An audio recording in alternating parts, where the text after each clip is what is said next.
2 Kings chapter 8. Now Elisha had said to the woman whose son he had restored to life, "Go away with your family and stay for a while wherever you can, because the Lord has decreed a famine in the land that will last 7 years." The woman proceeded to do as the man of God said. She and her family went away and stayed in the land of the Philistines for 7 years. At the end of 7 years she came back from the land of the Philistines and went to appeal to the king for her house and land. The king was talking to Gehazi, the servant of the man of God, and had said, "Tell me about all the great things Elisha has done." Just as Gehazi was telling the king how Elisha had restored the dead to life, the woman whose son Elisha had brought back to life came to appeal to the king for her house and land.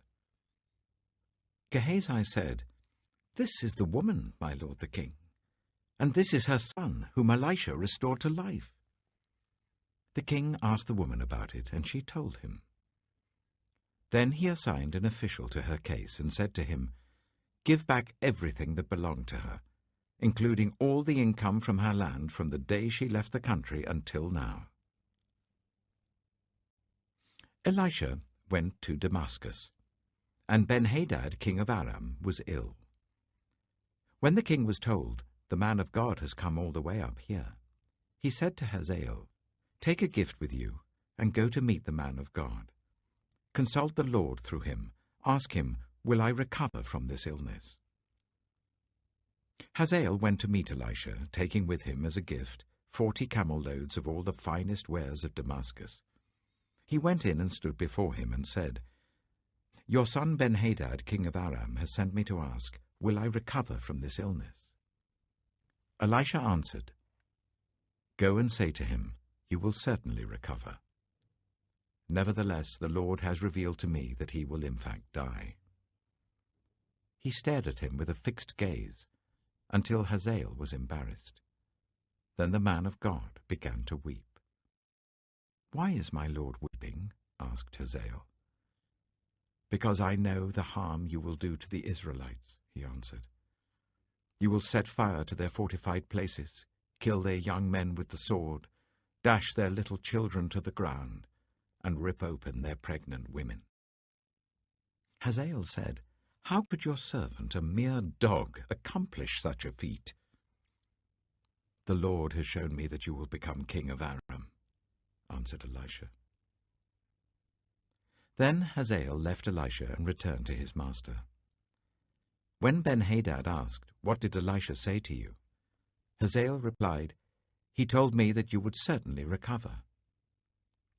But the next day he took a thick cloth, soaked it in water, and spread it over the king's face so that he died.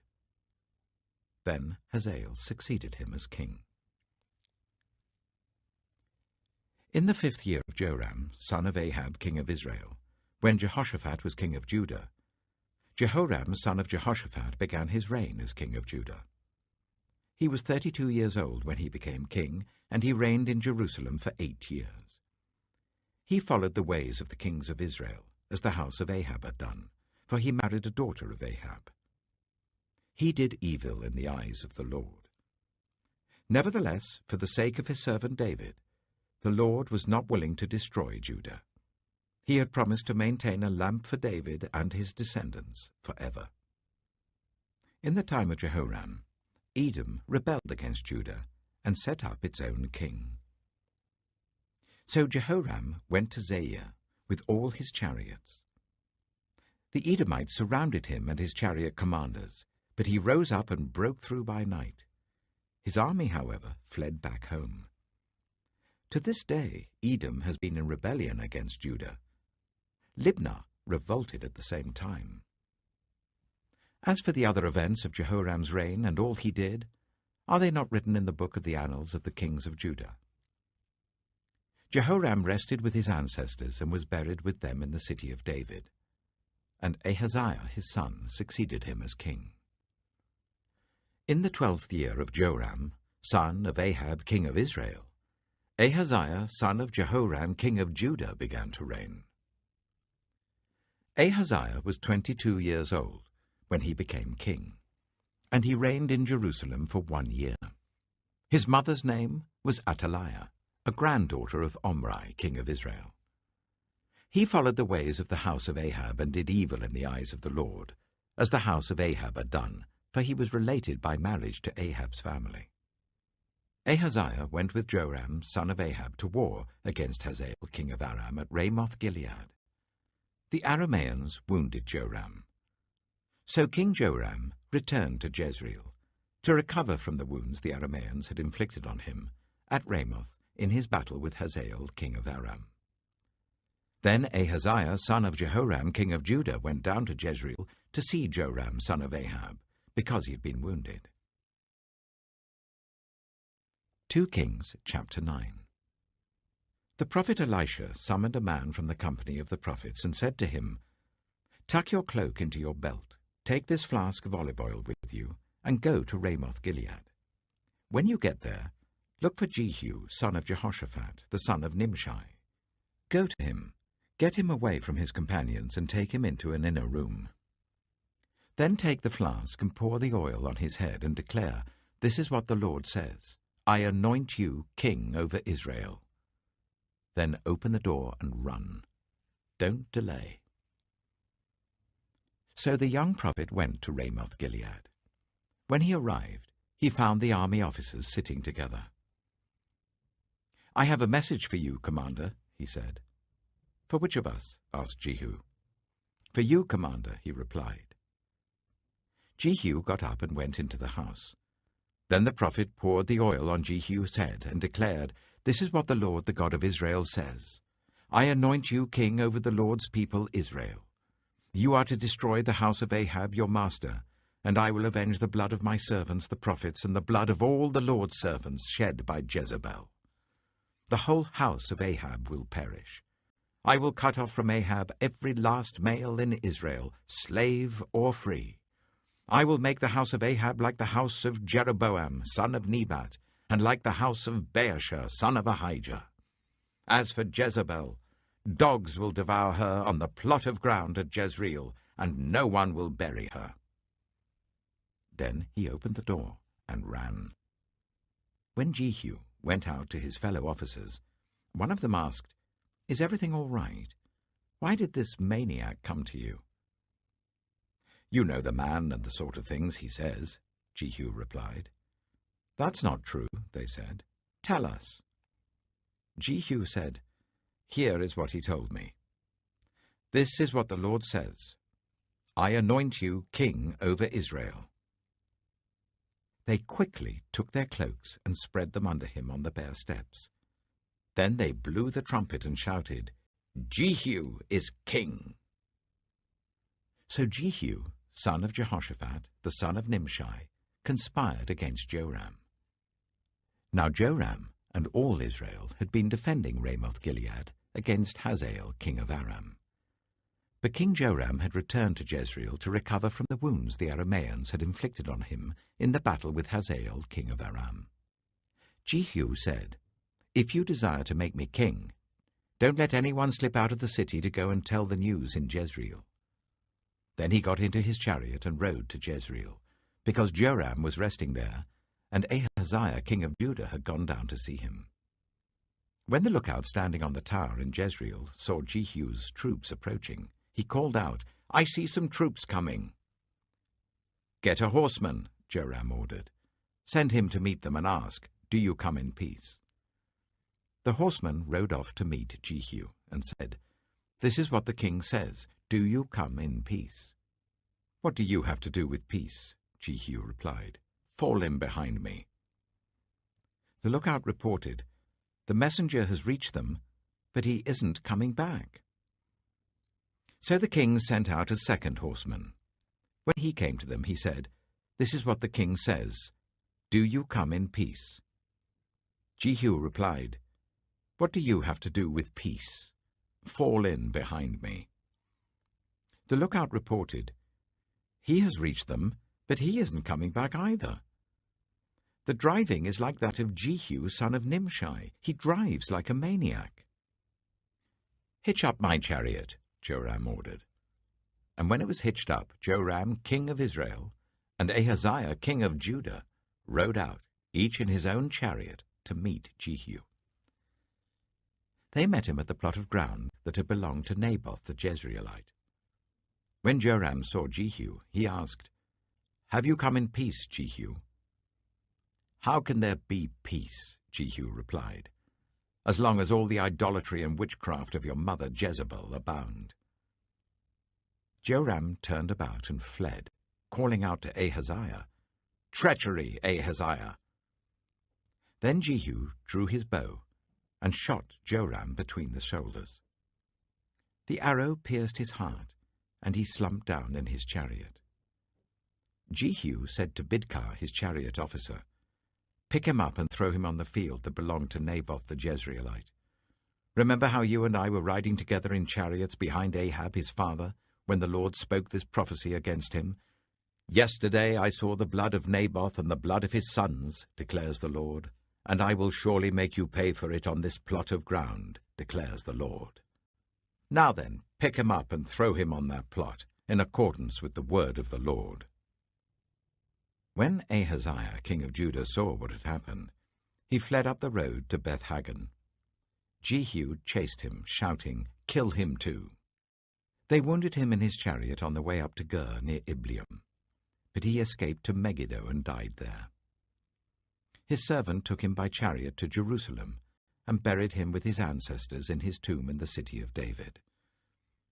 In the 11th year of Joram, son of Ahab, Ahaziah had become king of Judah.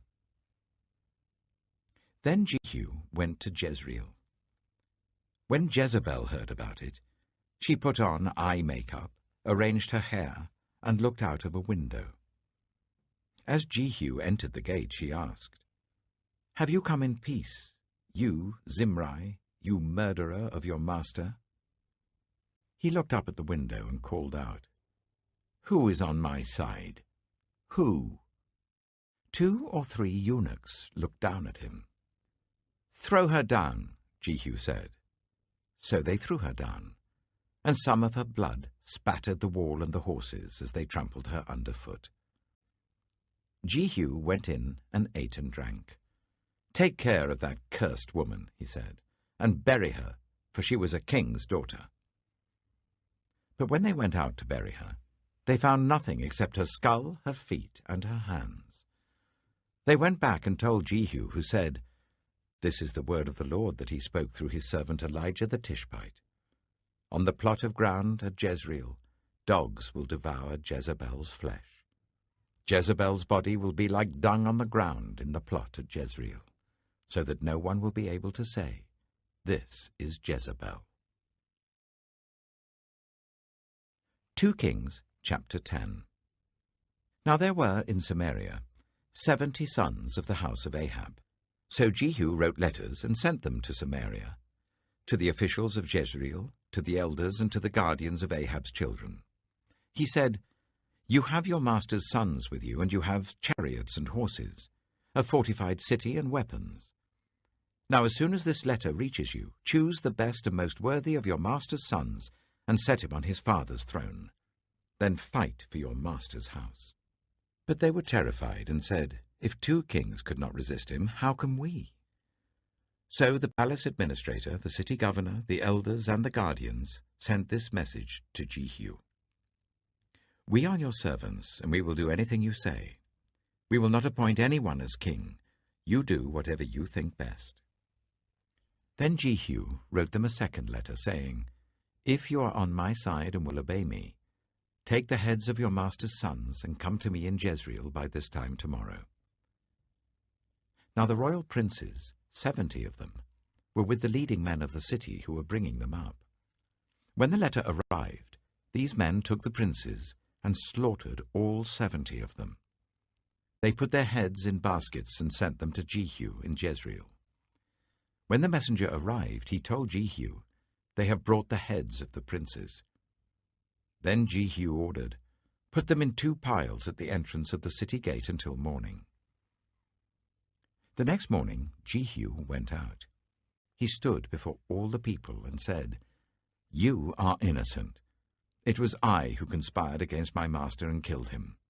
But who killed all these?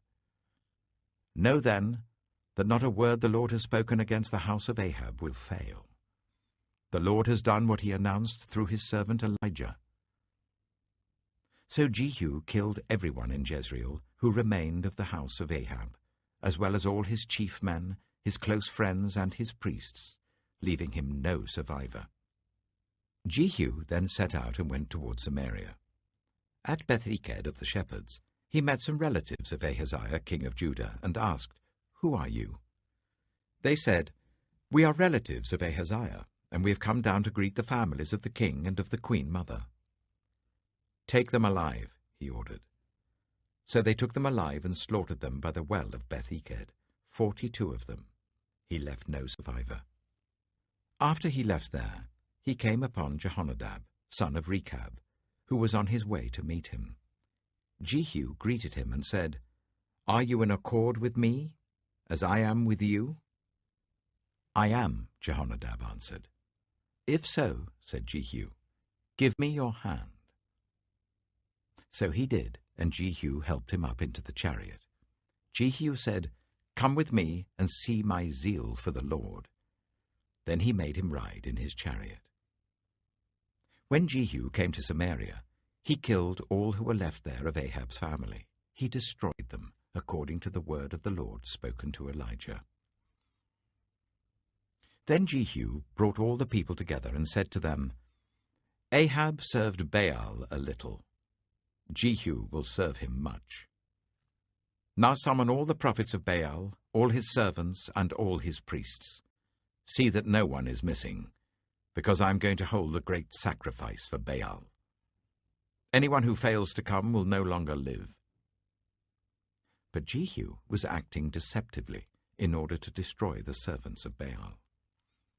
Jehu said, "Call an assembly in honor of Baal." So they proclaimed it. Then he sent word throughout Israel, and all the servants of Baal came. Not one stayed away. They crowded into the temple of Baal until it was full from one end to the other. And Jehu said to the keeper of the wardrobe, "Bring robes for all the servants of Baal." So he brought out robes for them. Then Jehu and Jehonadab, son of Rechab, went into the temple of Baal. Jehu said to the servants of Baal, "Look around and see that no one who serves the Lord is here with you, only servants of Baal." So they went in to make sacrifices and burnt offerings. Now Jehu had posted 80 men outside with this warning, "If one of you lets any of the men I am placing in your hands escape, it will be your life for his life." As soon as Jehu had finished making the burnt offering, he ordered the guards and officers, "Go in and kill them. Let no one escape." So they cut them down with the sword. The guards and officers threw the bodies out and then entered the inner shrine of the temple of Baal. They brought the sacred stone out of the temple of Baal and burned it. They demolished the sacred stone of Baal and tore down the temple of Baal, and people have used it for a latrine to this day. So Jehu destroyed Baal worship in Israel. However, he did not turn away from the sins of Jeroboam son of Nebat, which he had caused Israel to commit, the worship of the golden calves at Bethel and Dan. The Lord said to Jehu, "Because you have done well in accomplishing what is right in my eyes, and have done to the house of Ahab all I had in mind to do, your descendants will sit on the throne of Israel to the 4th generation." Yet Jehu was not careful to keep the law of the Lord, the God of Israel, with all his heart. He did not turn away from the sins of Jeroboam, which he had caused Israel to commit. In those days the Lord began to reduce the size of Israel. Hazael overpowered the Israelites throughout their territory east of the Jordan in all the land of Gilead, the region of Gad, Reuben, and Manasseh, from Aroer by the Arnon Gorge through Gilead to Bashan. As for the other events of Jehu's reign, all he did and all his achievements, are they not written in the book of the annals of the kings of Israel? Jehu rested with his ancestors and was buried in Samaria. and Jehoahaz his son succeeded him as king. The time that Jehu reigned over Israel in Samaria was 28 years. Psalm 127. Unless the Lord builds the house, the builders labor in vain. Unless the Lord watches over the city, the guards stand watch in vain. In vain you rise early and stay up late, toiling for food to eat, for he grants sleep to those he loves. Children are a heritage from the Lord, offspring a reward from him. Like arrows in the hands of a warrior are children born in one's youth. Blessed is the man whose quiver is full of them. They will not be put to shame when they contend with their opponents in court. Proverbs Chapter 3. My son, do not forget my teaching, but keep my commands in your heart. For they will prolong your life many years and bring you peace and prosperity. Let love and faithfulness never leave you. Bind them round your neck. Write them on the tablet of your heart. Then you will win favor and a good name in the sight of God and man. Trust in the Lord with all your heart, and lean not on your own understanding. In all your ways submit to him, and he will make your paths straight. Do not be wise in your own eyes. Fear the Lord, and shun evil. This will bring health to your body and nourishment to your bones. Honor the Lord with your wealth, with the firstfruits of all your crops. Then your barns will be filled to overflowing, and your vats will brim over with new wine. My son, do not despise the Lord's discipline, and do not resent his rebuke, because the Lord disciplines those he loves, as a father the son he delights in. Blessed are those who find wisdom, those who gain understanding, for she is more profitable than silver, and yields better returns than gold. She is more precious than rubies. Nothing you desire can compare with her. Long life is in her right hand. In her left hand are riches and honor. Her ways are pleasant ways, and all her paths are peace. She is a tree of life to those who take hold of her. Those who hold her fast will be blessed. By wisdom the Lord laid the earth's foundations. By understanding he set the heavens in place. By his knowledge the watery depths were divided, and the clouds let drop the dew. My son, do not let wisdom and understanding out of your sight. Preserve sound judgment and discretion. They will be life for you, an ornament to grace your neck. Then you will go on your way in safety, and your foot will not stumble. When you lie down, you will not be afraid. When you lie down, your sleep will be sweet. Have no fear of sudden disaster, or of the ruin that overtakes the wicked, for the Lord will be at your side, and will keep your foot from being snared. Do not withhold good from those to whom it is due, when it is in your power to act. Do not say to your neighbor, "Come back tomorrow and I'll give it to you," when you already have it with you. Do not plot harm against your neighbor who lives trustfully near you. Do not accuse anyone for no reason, when they have done you no harm. Do not envy the violent or choose any of their ways, for the Lord detests the perverse, but takes the upright into his confidence. The Lord's curse is on the house of the wicked, but he blesses the home of the righteous. He mocks proud mockers, but shows favor to the humble and oppressed. The wise inherit honor, but fools get only shame.